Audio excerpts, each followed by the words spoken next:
I am Jacob Bela, and you're watching Zero Buckets. Another Gilas prospect tayo mga brody.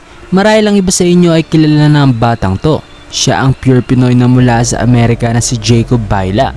Lumaro si Bela last year sa Batang Gilas Under 16 na ginanap sa Doha, Qatar.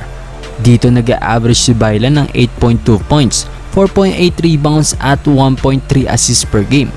Best game niya dito ay kontra Kazakhstan kung saan pumunta siya ng 13 points at may kasama pang 9 rebounds at 3 assists. At after ng stint niya sa Batang Gilas, may 3 bigating universities ang nagka-interes sa laro ni Bela.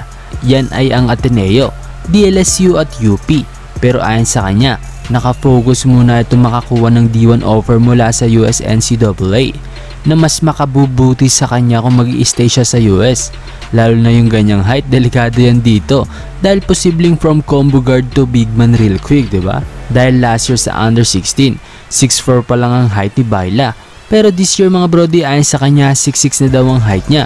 Heto nga ang larawan nila ng former big man ng UP Fighting Maroons na si Henry Galinato na isang 6'6 big man. Naimbitahan din si Jacob sa nakaraang Pangos All-American. Marami ng NBA star ngayon ang napabilang dito. Ayon kay Bela, napakagandang experience ito para sa kanya at ito na marahil ang best competition na nalaruan niya so far. Puro 5-star recruits at iba't ibang bigati na player ang nakalaro niya dito. At siya nga lang daw ang bukod tanging Pinoy ang naglaro dito. Pero may isa din siyang Asyanong nakasama mula sa China.